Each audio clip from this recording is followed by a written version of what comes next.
All right, guys, it's time for the final hurdle before we get to our goalpost. In this lesson, I want you to switch over to the final hurdle challenge, which is hurdle 4. And in this particular version of the hurdle, the wall that the robot has to jump over to now has a variable height. So the height of each of these hurdles is completely random, the position of the hurdles are random, and also the number of hurdles is also going to be random. You can see that every single time that this regenerates, it comes up with a completely different set of hurdle profiles. And now we can't just jump because we don't know what the height will be each time.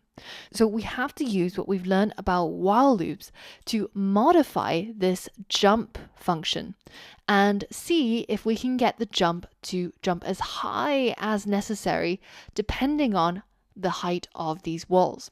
Just as a reminder, in order to complete this challenge, you should take a look at the Rebor's keyboard window and go to this tab called conditions and see that you can check if the front of the robot is clear, if its right is clear, if there's a wall on the front, if there's a wall on the right, and various other things.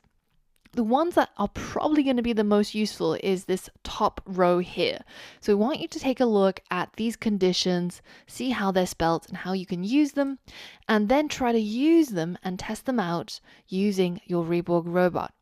Now the goal is of course to reach this final flag, going over various hurdles using this dotted line as the path, which is going to be different each time. Just as a head up, this is going to require you to modify this jump function, have a serious think about it because it's not easy, and you're going to need to use more while loops to achieve this and outcome, and try to see if you can solve this challenge in the least lines of code possible. So I managed to do it in as little as 24 lines of code, so see if you can aim to achieve that. Pause the video now and give this challenge a go. All right, so the key difference between this particular hurdle and the previous version is that the height of the wall is now random.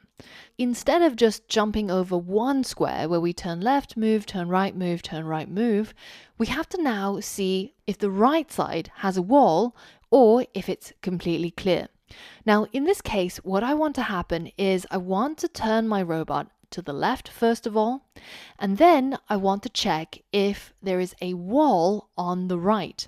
So I can use this condition, wall on right, to achieve this. And if that is true, then I want to continue moving forwards until there is no longer a wall on the right, in which case I'm going to turn right, and then start going down.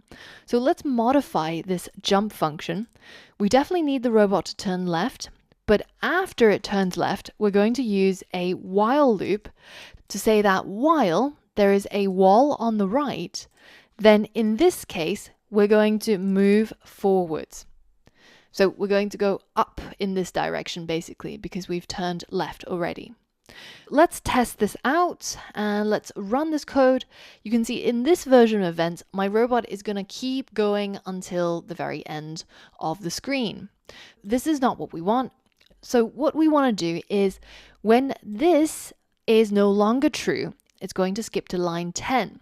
So at this point, there is no longer a wall on the right, because otherwise it would have continued looping and calling this line 9 where it gets it to move forwards. When there's no longer a wall on the right, then we want to do what we did previously, which is to get our robot to turn right, move, and then turn right.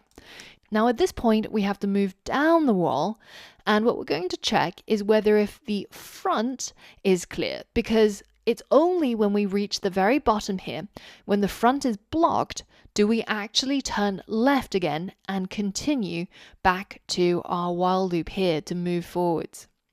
To do this, we're going to add yet another while loop, and in this case, we're going to use the front is clear condition. While the front is clear, we're going to get the robot to continue moving forwards. So once it's turned to face this direction and there's no wall in front, it's going to keep going until this is no longer true.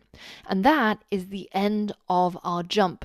So now we've basically modified this jump function to take into account all of these new things, such as while there's a wall on the right, then continue moving upwards. While the front is clear when it's coming down, then continue moving downwards. And then at the very end, we're going to get our robot to turn left, so that we're ready to go and check if we're at the goal. And if we're not at the goal, then we're going to check if there's a wall in front. If there is a wall in front, then we're going to jump. Otherwise, we're going to continue moving forwards, or rather to the right, to get to the goal. So now this is the final code. And depending on the number of spaces you've added in here, obviously it's a little bit easier to read if you actually have it like this. But depending on how you've spaced things out in your code, you should end up with anywhere between, say, 20 to 24 lines of code. So I want you to be able to see all of these lines of code on the right when we run this code. And I've actually got a typo in here that it's going to tell me. So it's going to say invalid syntax, and the problem is just because I forgot a colon here. If you get that pop-up invalid syntax, be sure to check if you have any problems in here.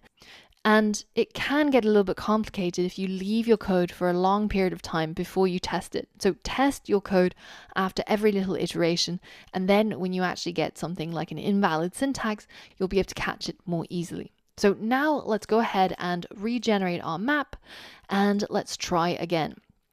So when we're going to make a jump, and then we're going to turn right, and we're going to keep going down until we hit the wall, where we turn left. And now we're not at the goal, and there's still a wall in front, so we make another jump, and we go down this much, much larger wall. And then we continue this process of using several while loops, checking if there's a wall on the right, checking if the front is clear, checking if there's a wall in the front, in order to achieve our goal and get to our final destination. Now, for your code to successfully complete this challenge, the line that your robot draws should follow the line that's dotted here, just like what you see here.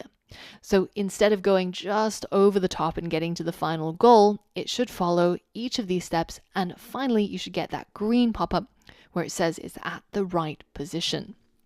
So did you manage to complete this challenge? If not, be sure to review the lesson on while loops and just have a play around with while loops. Try some of the different conditions and see what happens when you run the code, and see how the robot behaves, so that you get a good grasp of how these things actually work. Now, on the next lesson is our final project, and we're going to get our robot to be able to navigate a maze all by itself using what we've learned, including functions as well as while loops, as well as using good indentation. So for all of that and more, I'll see you on the next lesson.